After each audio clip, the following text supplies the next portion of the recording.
Oh, okay. What's going on, guys? This is GOATcast Hoops. My camera is doing some weird stuff, but with that said, I welcome everybody here to GOATcast Hoops. Ready for the reaction. I know I said I would do this every month, and this month is almost up, so I decided it was time to do it. I was supposed to do it last week. Some things came up, couldn't do it. So now I'm here, and I just want to give a big shout out to you guys and thank you to you guys. Um, as you see, the new microphone, this is the product of you guys helping me out on this channel. I got my first little YouTube deposit this week, and this was my first purchase with that. And hopefully, many more to come. I appreciate you guys helping out the channel. Um, yeah, so hopefully you guys will continue. Right now YouTube's in a little weird place where videos aren't doing the greatest, but I'm sure you guys are going to continue to help us out. I appreciate it. Let's see who's in the camera. What's going on? Sentinels Football Channel. What's going on, man? Welcome to the channel.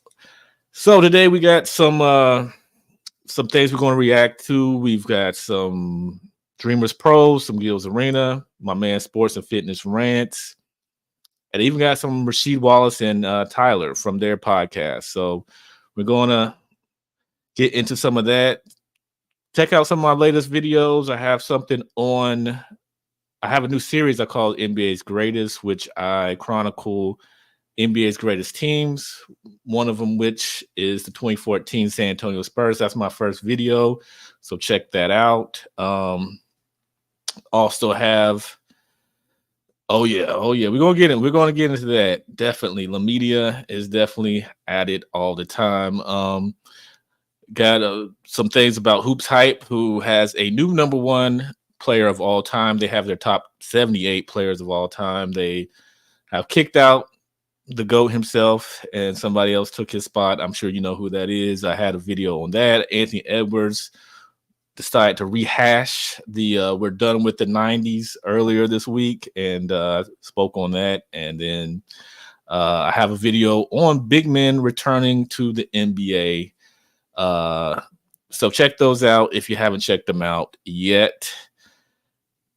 And our first reaction video actually will be Rasheed Wallace, because I've been in the gym all day today. My son plays AAU basketball, so been there. He's got a tournament. This is his last tournament playing AAU for this season. He's going to get ready for school basketball and all of that. So basketball now, AAU basketball is a lot different, and basketball in general for these players is a lot different. And Rasheed Wallace had a pretty good, some good commentary on what's going on with the current era of basketball. So I'm gonna get into that real quick, and I'm gonna cue this up. To develop from high school to college and pro. But what are some of the things you've seen in today's I game? appreciate that, Sentinels Football Channel, and their development. He's doing pretty good. Like floating around on the perimeter, he's a shooting J's. defensive player. Some of the things you see from the younger bigs. Real quick. He's a defensive player, but he can play offense. Because I'm 6'7", he's about 6'3". He's 15 years old. He's going into 10th grade. He's pretty good. I will say this. We've talked to some people that have played in college, who played D1 basketball. They said he's got a good shot at that. We got to work some on his offensive game. He's more of a defender. He can play. He's long and lanky, but he's more Kevin Durant than he is Giannis, where he's not strong enough yet to really, play at a high level at the big man, but he's kind of big to play just kind of guard and kind of wing player. So, we're working on that. So hopefully soon he'll get it. But here's Rasheed and Tyler talking about the big men. A lot of these bigs today don't want to get down there on them blocks and bump and grind. They don't want to post up. They don't want to be touched. Get dirty. They don't want to be touched. All they want to do is stand out there and shoot threes.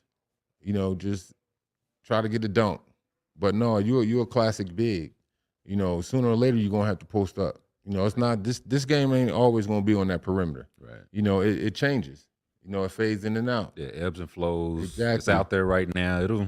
So it's gonna change back to, you know, getting that big. But a lot of these kids, they don't want to play defense. It's more one facet. You know, don't get me wrong, it's not all of them, but you have a majority of them. It's one facet. They feel as though like, okay, if I can shoot it.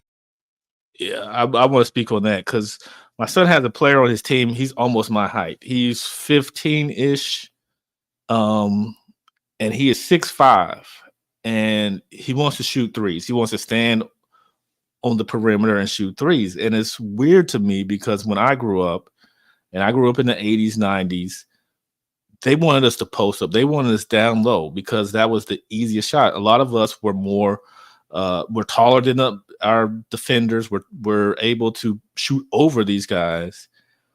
So they wanted us down on the block. They wanted us down there ready to catch the ball and just put it up over our defenders. But now these kids, and 6'5" at 15, he's probably going to grow more. I'm assuming he's stretched out. So him growing more will mean that he needs to be able to get down there and get down low and actually work instead of just shooting threes, standing. To me, it's lazy. And I don't want to get into it. Anthony, what's going on, Sunshine? You're going to have to tell me how to make people moderators because I want to make you a moderator in here. I don't know how to do it. So I'll get with you on how to do that. And appreciate you stopping by. Like I said, these kids that are playing big men, they, for whatever reason, don't want to post up. They don't want to fight down low. They want to shoot threes. They want to shoot the mid-range jumper, do all those things. And it's exposing their game because unless they're a knockdown shooter like a KD style, I mean, you're losing out on actually using your strength, the tools you've been God-given, your height, and not using that is just, to me, is silly. This goes to Anthony Edwards saying they're more skilled, but posting up and being able to play down low is a skill that has pretty much left the current NBA and current basketball period. I don't see it enough.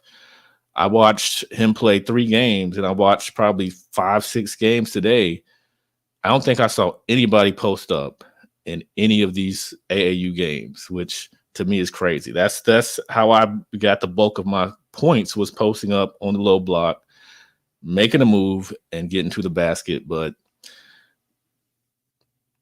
exactly, Sentinel, they love the 3-point shot, and I don't get it. I mean, I know it's 3 points or more than 2, but 2 points to me is easier to get than 3. So, you know, these I mean, you got Wemby out there shooting threes, which is fine. I mean, if you're skilled enough to do it and you have that talent, don't shy away from it if you're good at it. But if the 3 ball isn't falling, you have to have something to back that up, which is your post game, your inside game.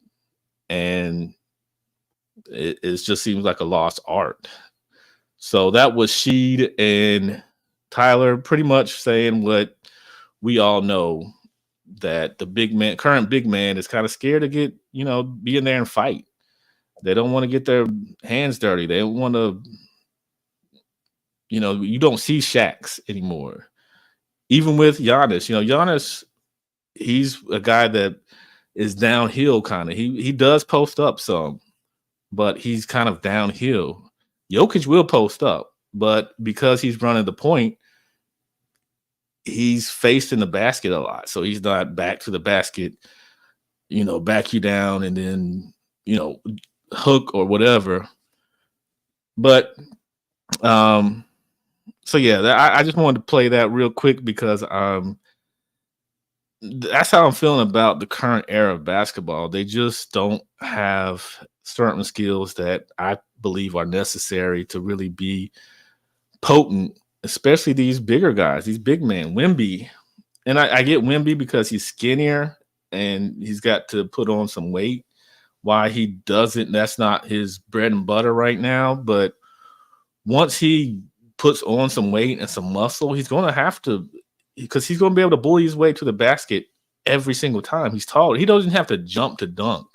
Wemby is just crazy. He's an alien, like they say, and he's got to use those tools. And using those tools aren't shooting threes.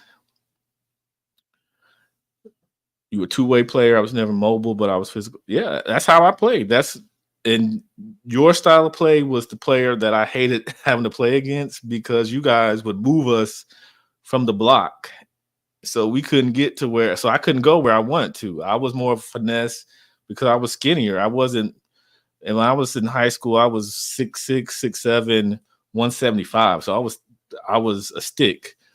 So when I played football player styles, real physical guys, you guys would push me way off the block, and I'd have to make a smart move. I'd have to have some type of basketball IQ to actually be productive in a game. And, you know, a lot of these kids don't, if you push them off the block, they're just going to shoot shots. I've seen it. I've seen my son's team do it. I've seen teams do it to my son's team. If they can't get to where they want to go, they just shoot jumpers and don't even try to have any kind of basketball IQ when it comes to where you have an advantage over other defenders. So with that said, exactly, Sunshine, they don't lock in. My son today, he wasn't locked in like I wanted him to be. He was defensively. Offensively, he was a little off. He was rushing shots, and the team he played with today isn't his normal team, his usual team. They don't move the ball very well. They don't space the floor, so he really doesn't have the space to really get his shots off. But you know, he just didn't seem locked in. He was really off, which was concerning to me, because he's usually very on when it comes to tournaments and actually playing well.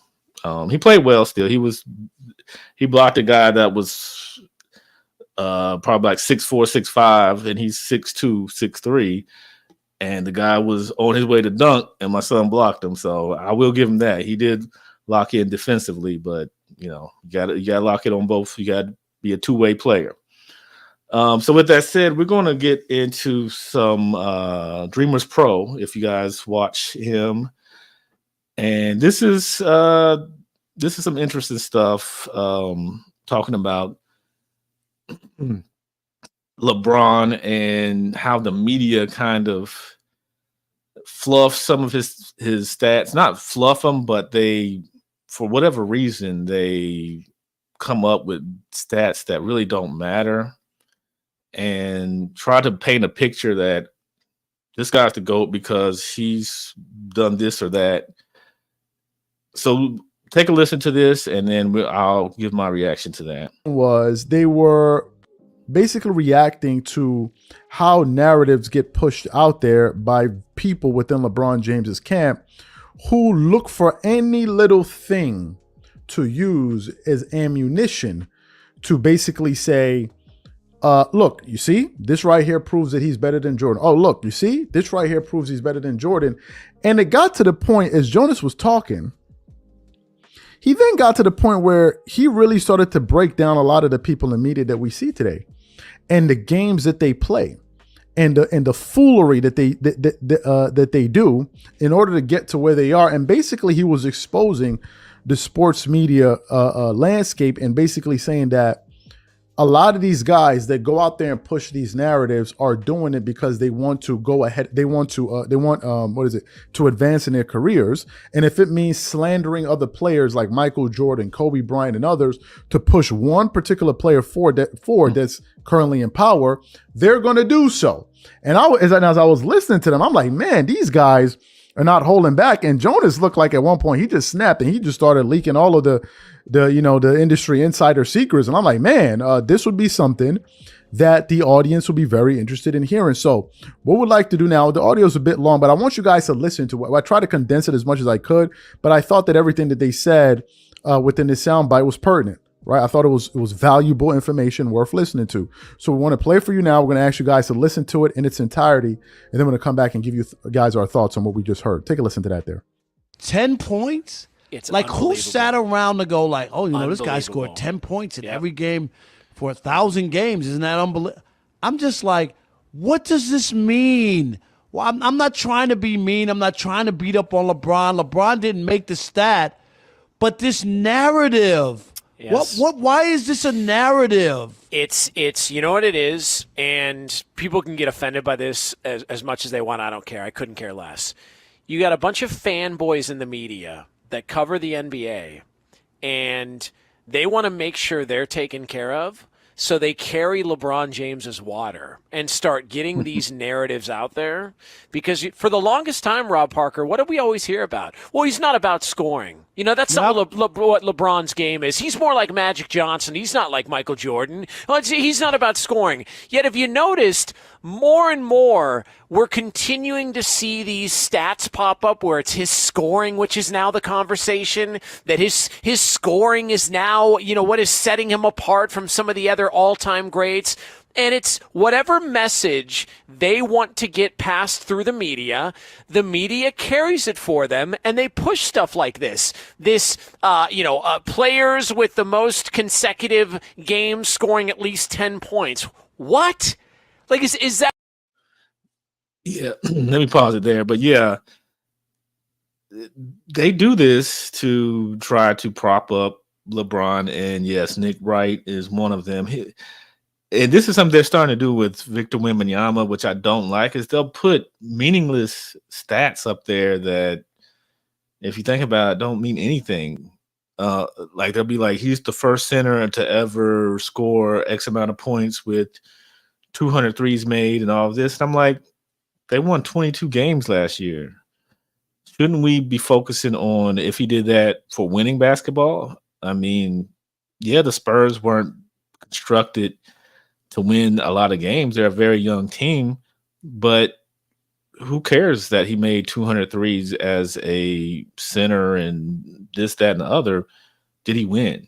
I don't think they emphasize winning enough, which is my problem. Even for LeBron, like he got the scoring title and in a loss, and it was like, all hail LeBron James. He's the greatest player ever, even though his team just got ran off the court. He scored whatever he had to score to get that title, but he did it in a loss. And then he scored his 40,000th point in a loss.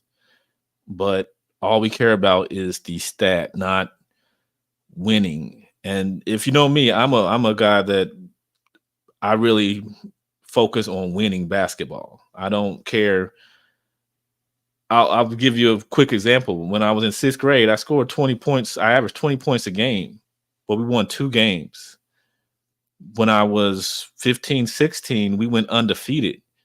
I averaged like 15 points. But I'm more proud of my 15-point season than I am of my 20-point season because we won. We won the championship and we went undefeated.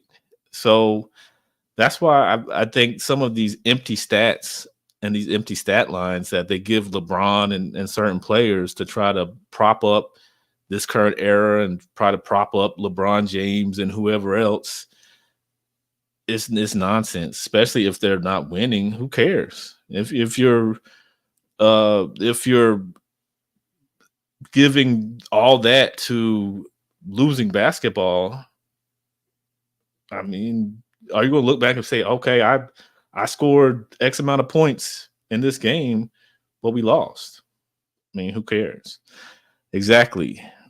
Die to die, team game. So these individual stats, I don't understand why they're so important to sports media. ESPN, they do this a lot. They'll have a stat line for LeBron, something silly like he's the only player to have scored 30 points after eating a ham sandwich before a game.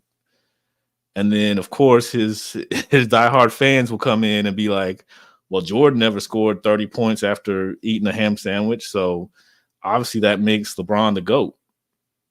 Yeah, I mean, that's who cares? That's my thing. Who cares? Like, we harp on the 10 scoring titles for Jordan because they meant something, because for a good portion of that time he won championships. So it wasn't like those were meaningless.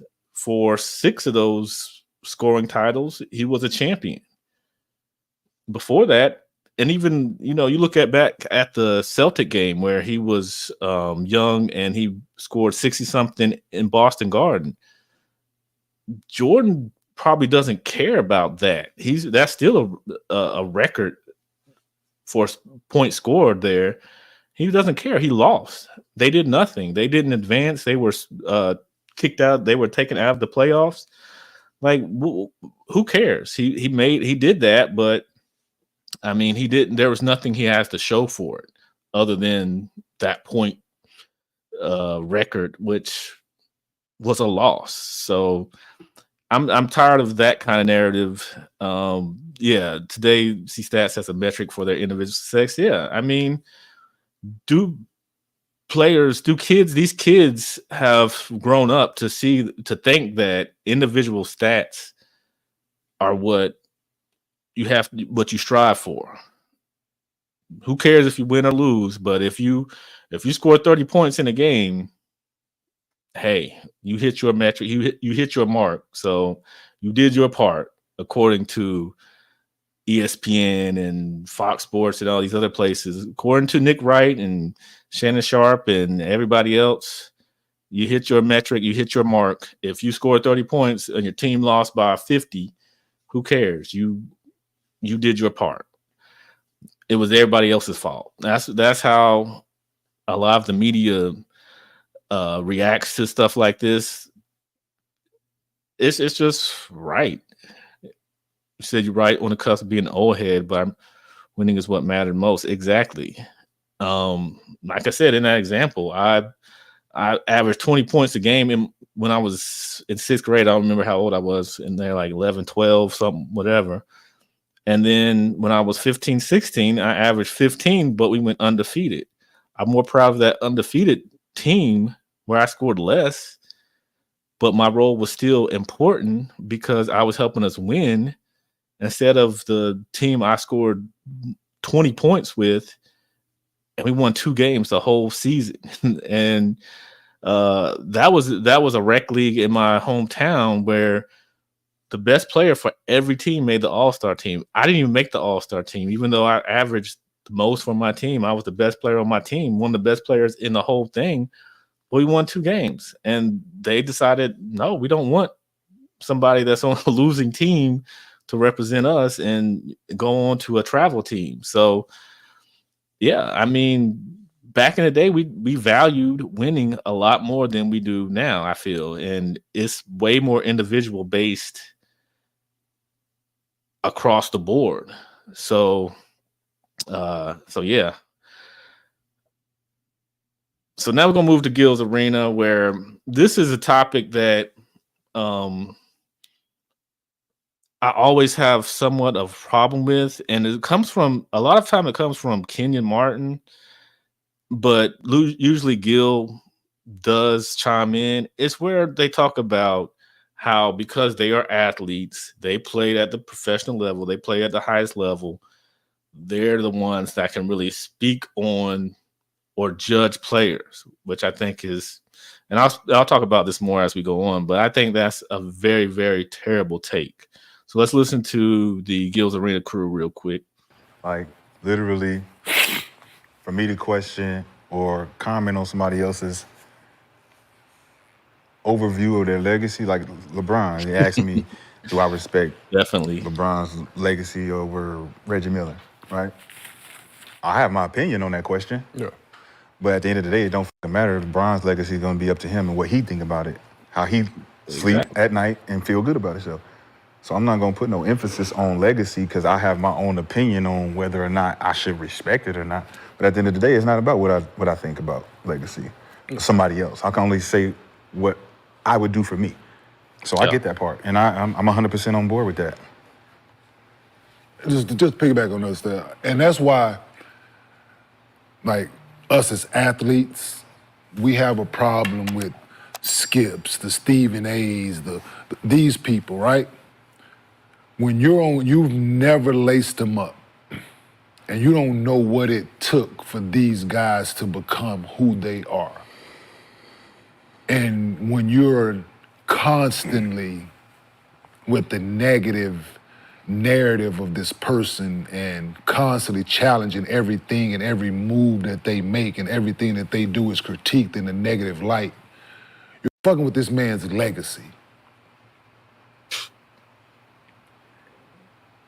And you have no leg to stand on because you ain't never been in this arena. You ain't never been on this field. You ain't never done it. So for you to have anything but praise and admiration for these people is crazy. And that's why we feel the way we do, and that's why we challenge damn near everything that comes out of your mouth. Because it's coming from, you're naive, you're ignorant to what you're saying because you don't know what it took to question this man's legacy at any point, at any decision that he's made, at any time where he was successful or at his failure. You should have nothing but praise for this man at any sport. So for you to be critiquing and criticizing these people, man, like it irks me. So anytime I have a chance to rebuttal and dispute anything that they say, I'm gonna do it at every chance I get because your words are invalid to me. Okay. Now, I'm going to play the rest of it because Gil does make a slightly good point and a good analogy. But what Kenyon's saying is because Skip Bayless, Stephen A. Smith, these guys have never played professionally, they can't judge any player that's professional.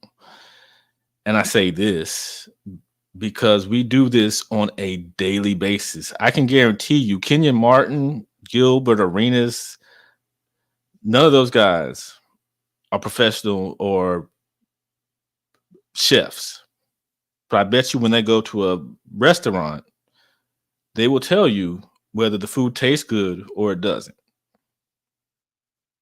We do that every day. And none of us have gone to culinary school. None of us has been through any kind of chef training. Most of us have not. We haven't trained our palates to or our taste buds to properly taste test this food. But I bet you if you taste some food and it's not good, you say this food doesn't taste good. You don't know what that chef's been through that day. You don't know what those cooks have been through, but you know that it does not taste good. But as Kenyon was saying, who are you to judge them for, the food they concocted, the food you asked for? And another analogy, we go to movies every day or all the time. I've never been to film school. I'm sure most of y'all here in the chat have never been to film school or have directed a movie or have done it professionally, been to acting school, had acting classes. But we watch a movie and we say, this was a bad movie. This was a bad show. This person can't act. But we've never had to have done what these people have done to be able to critique them. So I think what Kenyon's saying has some validity to it, but at the same time is invalid. Just like he said, that's invalid. The eye test tells you if a player plays bad. Like I can watch my son. I played basketball, but I can watch my son or people on his team. I can judge them and say, you did not play good. And I have a valid point because I know what good basketball looks like. We all have the eye test to say, hey, this guy played well. This guy didn't play well. And we can judge from there because we've seen the eye test has told us that this is what high level basketball is. This is not. So even if we don't take into consideration the he stubbed his toe before the game, so he might not be as quick. Okay, so we don't know that, but we can still judge and see that you weren't playing your best basketball. I'm going through these. The only thing LeBron passed Jordan is turnover and regs. I agree. I definitely agree. Pseudo and Sentinel.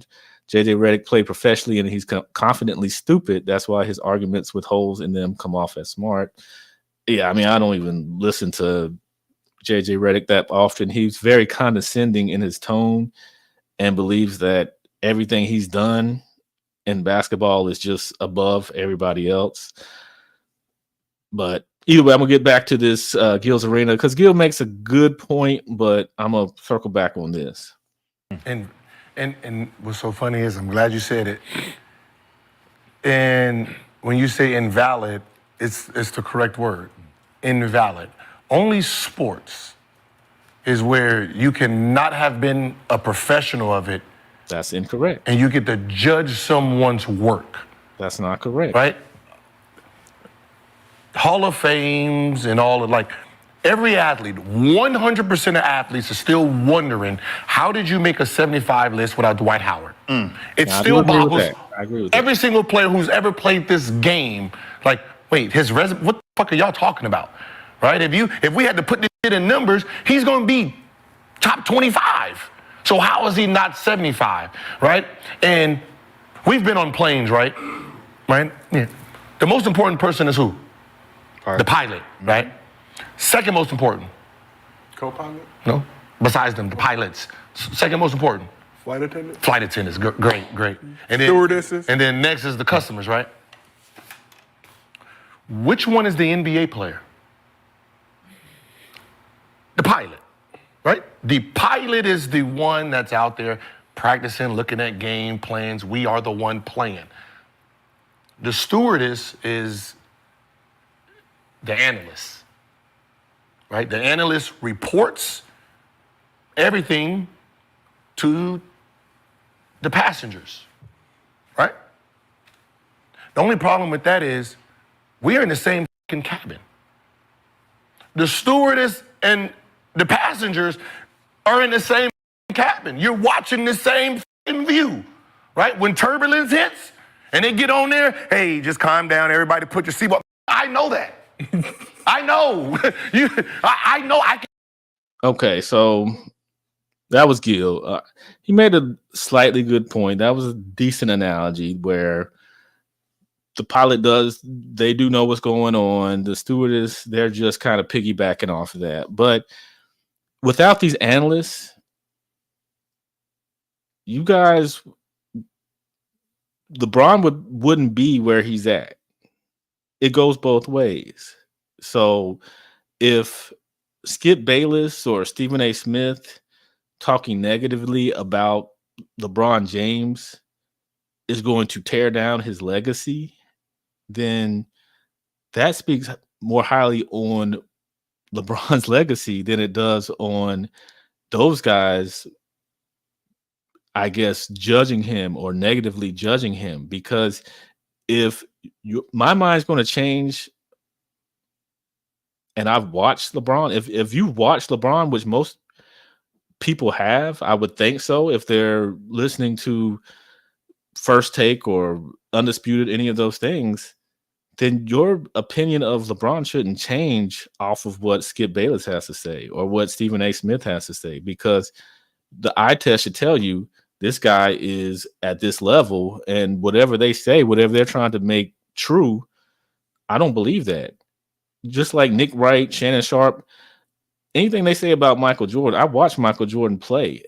I watched the Chicago Bulls play almost every game because we had WGN on our cable, and they would play almost every single Chicago Bull game. So I had the eye test to see Michael Jordan play. So nothing Nick Wright says is going to change my mind about Michael Jordan's legacy in my mind. Nothing Stephen A. or Shannon Sharp says is going to change my mind of where Michael Jordan is in my top 5 or whatever. It's not going to change it. So if those guys' voices are that big to where they're going to change people's opinions about certain players' legacies, then maybe their legacies aren't as strong as we think. Because if Skip Bayless made me rethink what I think about Michael Jordan, then maybe Michael Jordan wasn't as great as I believe him to be. He said Stephen A. Smith was on LeBron's side until 2013, but flipped after the 2014 finals. He should have, because the Spurs ran him off the court. I mean, of course, he made up for it in 2016, but absolutely, if just say Jordan and Pippen and Dennis Rodman said not 1, not 2, not 3, not 4, and they failed, then we would all rethink some of the things we think about them, because that type of arrogance is what really turned a lot of people off from LeBron and that Miami team, was because they thought, oh, this is going to be a cakewalk. We all teamed up, so we're going to just steamroll all these teams. But we saw differently. We saw what Dallas and Dirk, Jason Terry, JJ Barea, those guys did to them. We saw what the Spurs did to them. Really, 2013, if it wasn't for that Ray Allen shot, LeBron would be one less ring. And I don't know if the whole GOAT debate would even be a thing if they had lost that 2013 championship.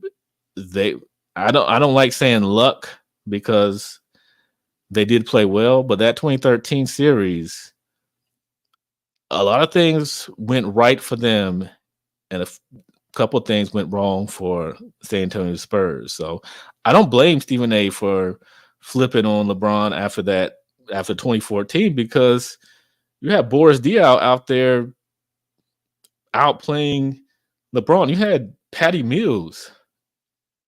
I mean, he was almost in the Finals MVP race. I mean, the guy was out there just crushing those guys. So, yeah, I mean, if these analysts and journalists and whatever you want to call them, if they're going to change the narrative and change how you feel about a certain player, then maybe that player isn't as strong as you think they are. LeBron will never realize how loved he would be if he had stayed in Cleveland. Exactly. Yeah. If LeBron had stayed with Cleveland that entire time, and that 2016 championship happened with down 3-1 and coming back, I mean, he'd be even further down on the GOAT debate, which he should be, but that would have spoken volumes for him. Like, if he had been able to do that, that would have been it would have changed the game. I mean, everybody would have been on his side, because I saw so many people, even when he went back, I saw some people go back to being LeBron fans because of that, because they saw some of the struggle. And that's what makes Jordan's story so much more impactful. And that's why he's the GOAT, because he weathered that storm. He weathered that struggle. You know, he had his Boston Celtics team that he had to get over the hump. That was the Detroit Pistons. And he did that in 91. And not only did he get past them, he won the championship. And once he won one championship, he never stopped. And he stamped his name as the be-all of the NBA during that time. And LeBron, that's what should knock LeBron down several notches. He was never the be-all of the NBA, because everybody ate on his watch. Kobe, Tim Duncan, Kevin Garnett, those guys, the Boston Celtics, they ate on his watch. Of course, Steph, KD, Kawhi, these guys, all these guys And now Giannis and Jokic, these guys are eating on his watch. Nobody ate when Jordan got to the championship. Clyde, no. We stopped you. David Robinson, no. Patrick Ewing, Shaq couldn't get over the Jordan hump. I mean, it's just what it is. LeBron's choked history in playoff are too many. 2007, 2008, 2011, 2014, exactly. That combined with his longevity and numbers would then be validated. Yeah, I think that had he won a championship, had his first championship been with Cleveland, I think we would look at his career a little differently. Had he stayed the course and actually went through the struggles that like Mike did and had to change his game. I mean, Mike had to get in the weight room and get bigger and stronger to combat what Detroit was doing to him. And then when he did it, he swept them boys, got them out of there. And just like in 96, after 95, when Shaq and those Orlando Magic kicked him out, he came back, got them brooms out, got them off the court. I mean, that's what you do when you're the GOAT. You come back even stronger. You know, you don't come back and get participation trophies for just making it and saying, oh, well, we had to play Steph and KD. So,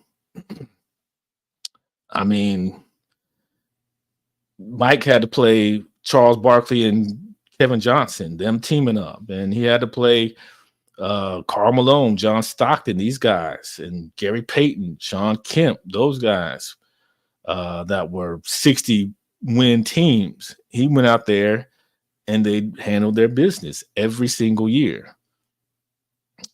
Mike destroyed them. Absolutely. Yeah, that 96 season, I think he revisited that 95 series where Penny and those guys were giving him trouble. I mean, Mike wasn't the Mike, but I mean, we all know he only had 17 games to be prepared for playoff basketball, which is, you saw what happened when LeBron unlocked playoff mode. They didn't even make the playoffs. So, Mike had to get into playoff shape and get into ready to play against some stiff competition, and the Magic were up for it. But as you said, as we saw, 96 got them boys out of there very, very quickly. Yes, he went Game of Thrones on the Magic. Yes. So my last video today, we're going to spotlight my man, Sports and Fitness Rants. If you guys have not watched Sports and Fitness Rants, he is very passionate about the sport. Really good guy, humble guy that I enjoy watching his content. And hopefully I'm going to link his video in my description. I'm hoping to have him on the show at one point. I didn't ask him about tonight, but hopefully coming up soon, I can get him on one of these live streams and just let him do what he does. He knows his stuff, and he's a good guy. So let's listen to him talking about some of these crazy, odd, weird LeBron fans. Yo, YouTube, what's up with your boy, Sports and Fitness Rants? I'm back, guys. Click that like button. Subscribe to my channel. What's up, y'all? Welcome back, guys. Welcome back. And welcome to another edition. That's right, ladies and gentlemen. You know what it is. You know the deal on this channel. That's right, part 27. That's right, ladies and gentlemen. Part 27 of LeBron James fans say weird things. That's right, y'all. Welcome back, guys. That's right, man. And we got another great one for you guys today, as usual, man. Oh, goodness gracious. It's the same stuff over and over again, guys. But once again, it's always something weird that these people say. And that's why we have a good time with this segment. I know you guys have been waiting for another LeBron James fan say weird things. And these guys are going to continue to say these weird things in my comment section. They continue to come back. But I always tell these people the same things, man. Put your face on camera. Make a video. I dare you, people. I dare you. Put your face on camera. Make a video. and break it down, explain it. Don't cry about me on video. Don't make all these videos trying to make fun of me. All these guys do, all these people do, is they try to make videos making fun of me. What you worried about me? Make a video about what you have a point to make. Don't you have a point to make? These are always, they got nothing to say. Nothing to say, man, because they know they're just a bunch of weird idiots. Because anyone that supports LeBron James is just, once again, a straight fool, man. You're a goof. And I want to thank you guys, everyone across the world, everyone across the states, guys, have been tuning into the... Okay, let's get to the... I dare you. Put your face on camera, make All right, let's turn get the to volume the... all the way up. Hit that play button. Remember, these videos are for educational purposes. Oh, he definitely And educates let's you. roll. So, yes, guys, like I said, welcome back to part 27, the 27th edition, the 27th episode, right? The saga continues of LeBron James fans say weird things. And, you know, I really enjoy doing this because, you know, although I'm continuously, you know, destroying these LeBron James fans, the LeBron James supporters all over the place since I've made my YouTube channel, since I started doing this stuff, you know, whether it's someone like Gilbert Arenas, who I must constantly expose every time he tries to embarrass me. He thinks he's educating me, and I'm educating him. And I'm exposing him. And once again, his lack of integrity, his lack of honor. This man's all over the place, man. He stands on nothing, man. Or it's just a regular random YouTuber that I have to destroy and educate. Or some random idiot in the comment section. So I really enjoy doing this stuff. Real quick, I think Gil has his own agenda. He wants to, from what I've come from watching his Gil's Arena and No Chill Gil and some of his stuff, he wants his era to be the best era. So piggybacking on Kenyon saying, you know, they're the ones that should be able to judge. No, because we've heard how he judges Nikola Jokic. He doesn't even think he's MVP worthy. Jokic is probably the best player, no doubt, in the NBA currently. You look at what he does, his footwork, his ability to get to the basket, his ability to pass, to see the open man, to read defenses. Nikola Jokic is the best player of the NBA. And he was on Shea's side for the MVP and that thing. And I thought Shea was great this season. He was worthy of an MVP nod, but he wasn't worthy of the MVP. Obviously, Nikola Jokic was the best player in the NBA last season, no questions. I mean, you could look at the numbers, you could look at the analytics. He was, I mean, there wasn't a case other than you saying, oh, well, OKC went from, I think, the 10th spot, something like that, to the 1 spot, but they got the 1 spot from a technicality. So, yeah, so I just want to bring that up because it seems like Gil always has that in his back pocket, that he wants to make it seem like the fact that he played with both Kobe and LeBron, that's the best era. He played a part of that. You know, he was an all-star, all-NBA, whatever, during that time, and that was the greatest time in, of course, all basketball. So that's where some of his takes and his judgments are invalid, where he's saying the same thing for analysts and other people. So let's get back to sports. Because once again, like I said, this is why I'm here. I'm here to set the record straight, stop the lies, and stop the narratives. Y'all understand that. The true basketball fans are standing up to this nonsense. I don't care who you are. I don't care if you play in the NBA or you didn't play in the NBA. I don't give a damn who you are, man, where you're from. You're going to run your mouth with some nonsense, and you better be able to back it up, man. And these fools, these LeBron James fans, they can't back up nothing because LeBron James is a straight fool, man. He's a straight clown. And he embarrasses himself every single year he continues to play and carry himself with these nonsensical antics. So, without further ado, let's get into the LeBron James fans saying weird things, man. And the first one, and once again, here they go with the emotional responses that they always do. And this person made multiple comments on one video. This is what they do. This is why I have to get rid of some of these people, man. Damn it, put all your thoughts in one comment. Leave it one comment and leave it at that. These fools, one comment, 2 seconds later, hey, what's another up, Steve, comment. from NY? Like, y'all be blowing up Welcome. my stuff, man. Damn it, I do everything on my cell phone. I can't be dealing with all this on my phone with you constant goofs, man. But this is multiple comments. I just wrote down one of them. Bro, and it's all in caps because he wanted to make sure, I guess he was getting his point across to me. Bro, here we go with the bro. I told you guys the other day with the bro stuff, right? I told you about this stuff, man. I ain't your bro. All right? Bro, there's no laptop and notes, and we can tell. And then he put a bunch of crying, laughing emojis. You just rambling, not saying nothing. End of quote. And I believe that was on the live stream that I did when I was talking about on the live stream. That I don't have any notes. I don't have any laptop. I do this on my cell phone. So everything that I do is once again off the top of my head. Any research that I do, any numbers that I have looked up or I've talked about or anything that I usually talk to you guys about is literally based off the things that I watched growing up. That's what I'm always telling you guys here, man. Once again, I remember a lot of this stuff, man. These guys don't seem to get that when I say that I don't have no laptop or no notes and he's saying that I'm just rambling on.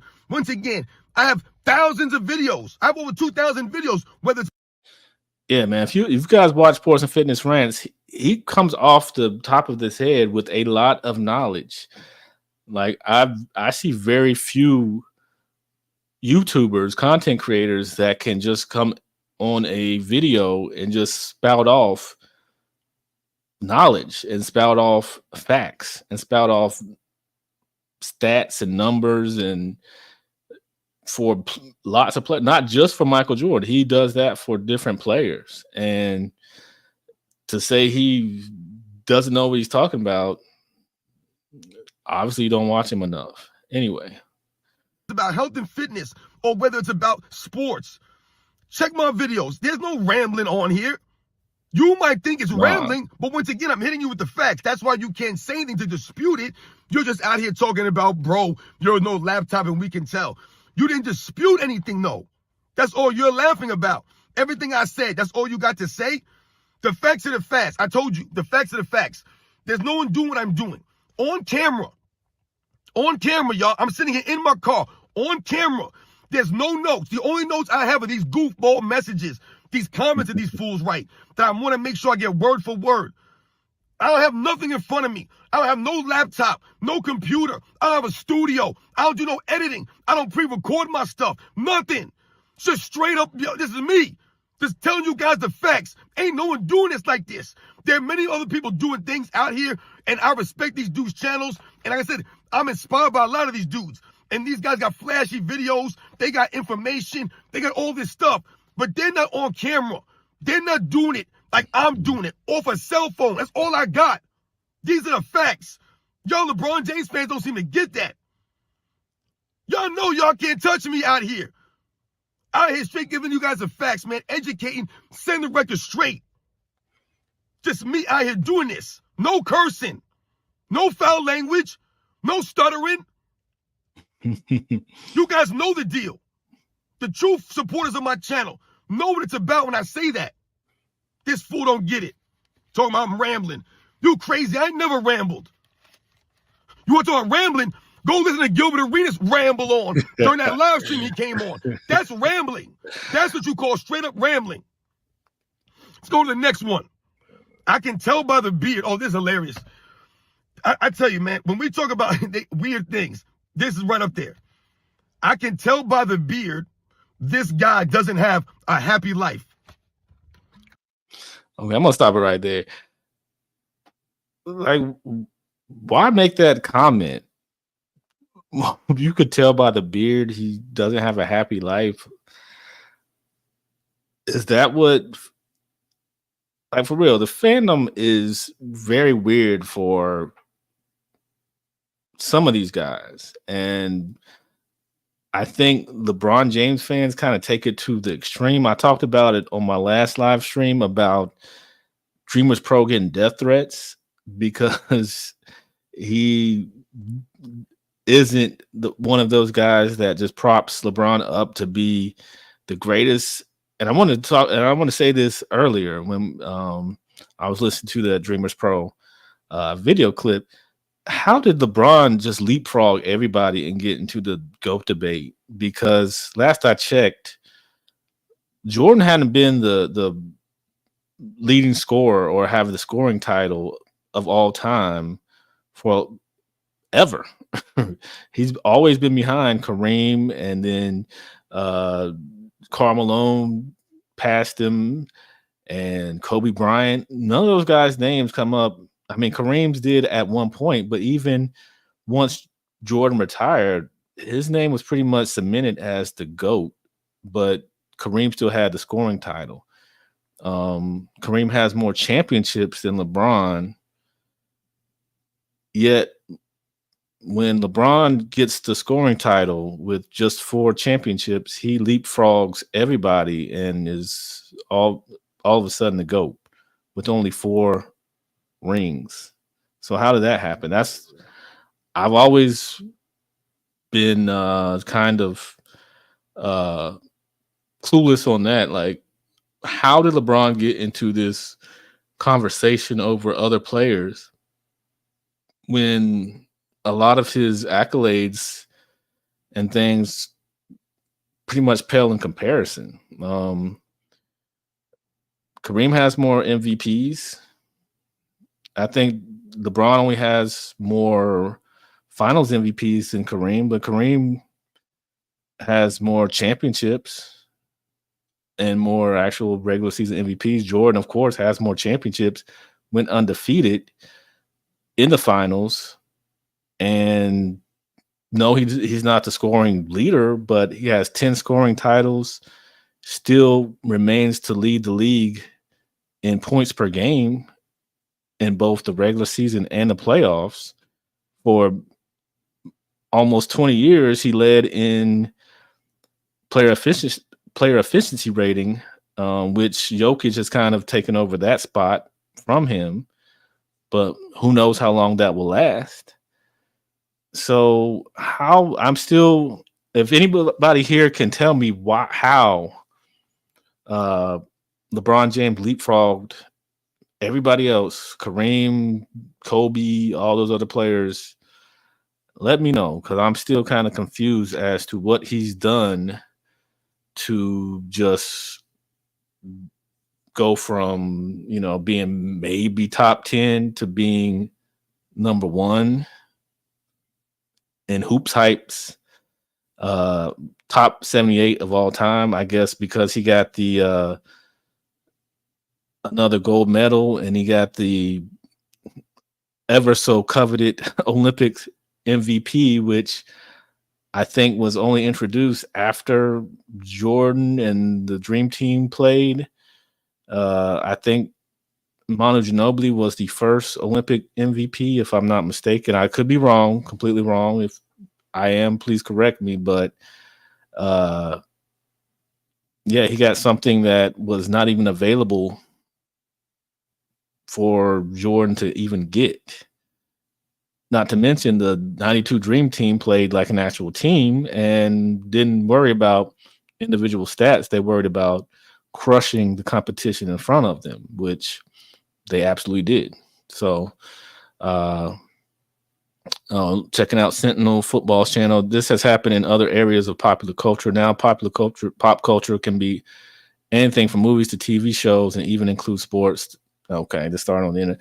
Yeah, I mean, I don't get it. I mean, LeBron, I'm not saying LeBron isn't great. He's a great player, and he's definitely got that longevity badge for his career, but it's already been stated, it's already been proven statistically that Jordan's peak was better than LeBron's peak. So if you were the best player for a certain amount of time, you're the best player of all time. I mean, it's not even a debate by then, but you want to try to bring in different stats or different things to kind of prop him up. You want to bring in the longevity thing, Jordan doesn't lead in anything in the league. Well, Jordan, if we're being real, Jordan played 13 and a half years, because I believe his second season he had the foot injury. I think he broke his foot and played, I think, 15 games and then went into the playoffs and played there. And of course, 95, he played 17 games and then went right into the playoffs and was still, he scored the 55 when he came back in the Garden. against New York, the double nickel game. So now the guy was off for a year and a half, came back and was still very much a problem for teams. And then of course we know what he did 96 through 98. That's history book stuff. Checking out Sentinel football and through where people start to form into cliques and form groups where they repeating the same. Okay, yeah.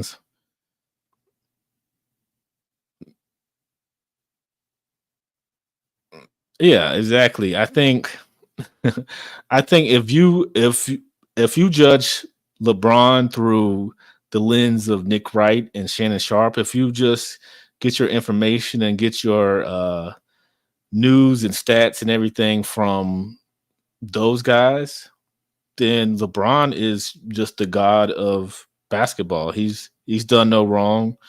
The little wrong that he's done, he's erased by, I don't know, doing whatever they say he's done.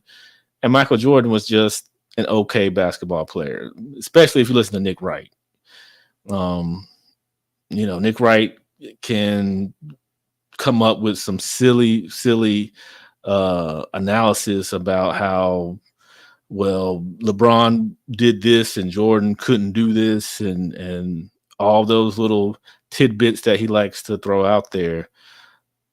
And it's just like crazy because he's Nick Wright is younger than me, so I'm pretty sure he wasn't watching Michael Jordan on a regular basis. So he's going to formulate what makes him happy, which is, I guess, LeBron. And of course, we all know, or we've all heard about the Clutch Sport takeover when it comes to sports media. And I'm sure we all know he's a part of their payroll. So of course they're going to plant seeds and put things in his ear to say, hey, say this about LeBron, say this against Jordan, and fight this and create this narrative that LeBron is the greatest of everything. He can do everything, anything, whatever. And that's what he's able to do, and these guys with these platforms. But we know the truth. Absolutely, critical thinking skills. The education. I work at a university, so yeah, the education system that these kids are coming from and going into college definitely needs some help, because they come in there not having any kind of critical thinking skills, any kind of skills to do simple things. And I hate to use my daughter as an example, but her AC unit was leaking, and she called me, and my wife put a carpet, a carpet rug on the floor. The thing is drenched. I'm like, why would you not move this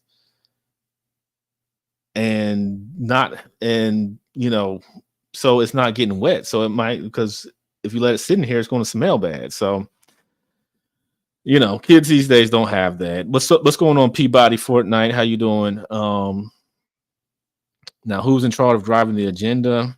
Yeah, I don't know. I guess Clutch Sports has a bigger presence than we really think, and they're able to really put their stamp on almost all of the different media outlets out there for sports. I mean, you look at, and it's becoming less certain.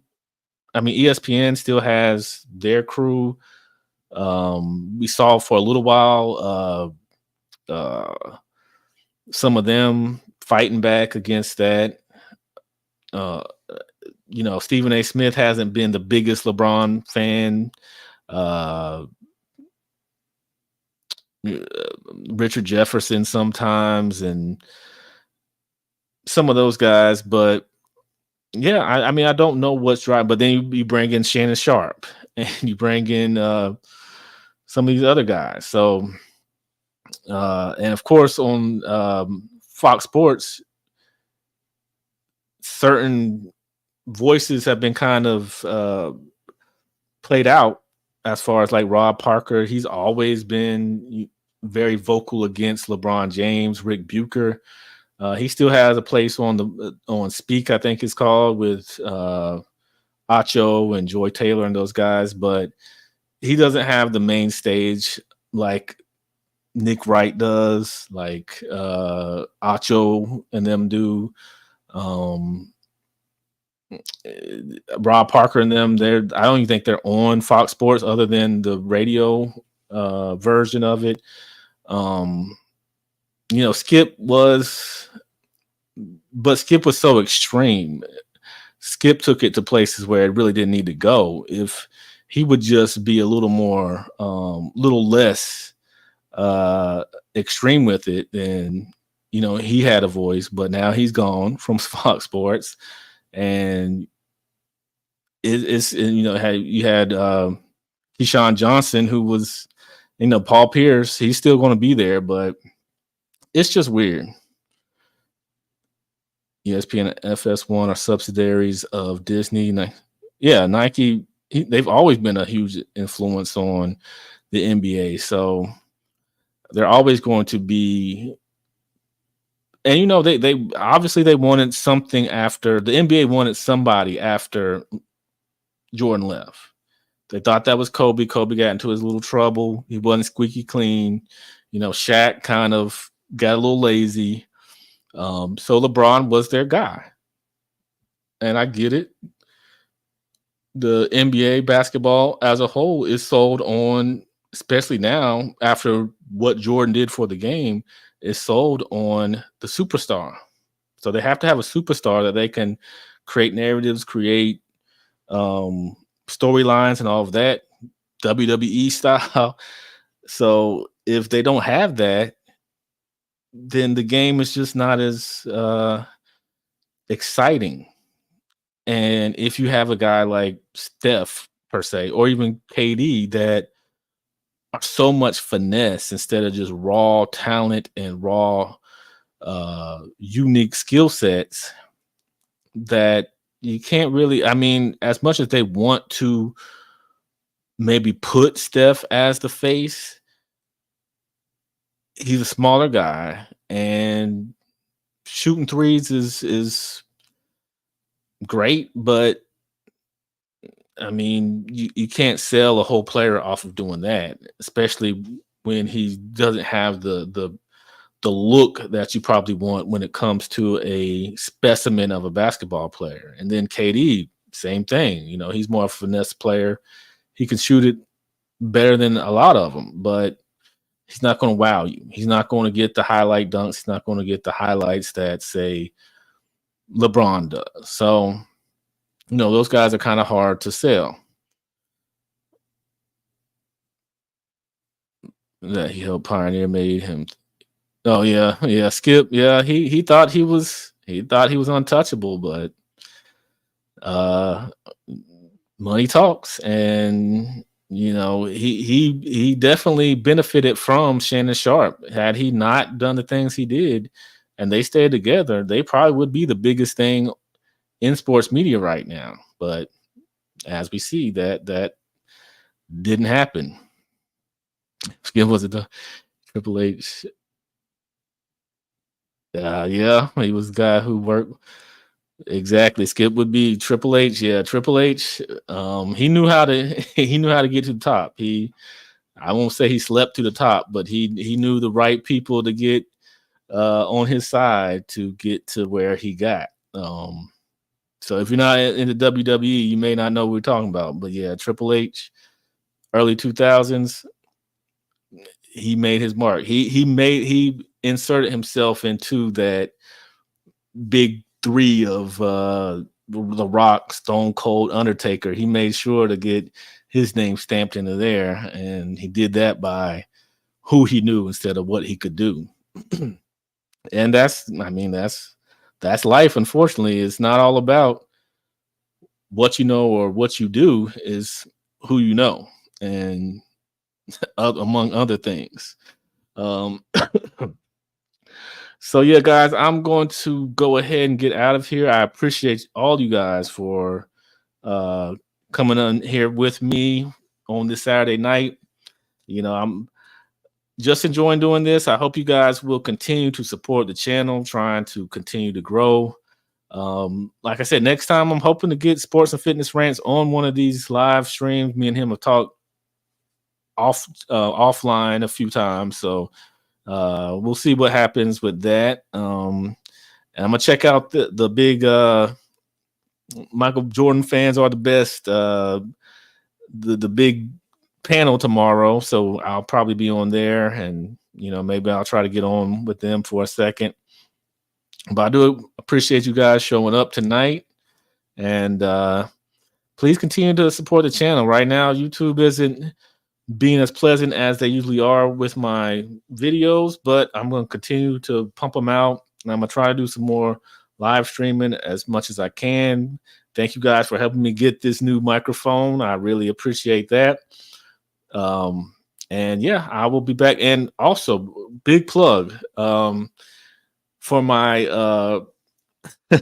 non-LeBron lovers. This Tuesday on the GOATcast, on our podcast channel, we will be doing 100 sub special where we will be doing the GOAT debate, where I will be representing Michael Jordan in that debate against my man Big Nige. So please show up. We're going to.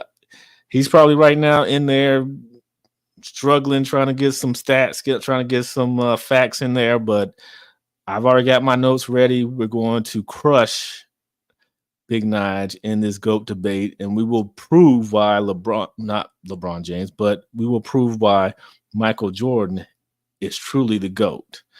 So again, I thank you guys. I thank Sunshine, Sentinels Football Channel,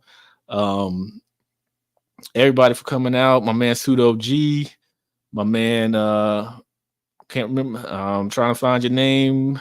Peabody Fortnite, my man Steve from NY. Thank you all for coming out, for supporting the channel. I really appreciate it. So yeah, I'm gonna enjoy the rest of this. Now it's Sunday, the rest of this night, and be back very, very soon with some more content. So once again, thank you guys, and we'll be back very soon.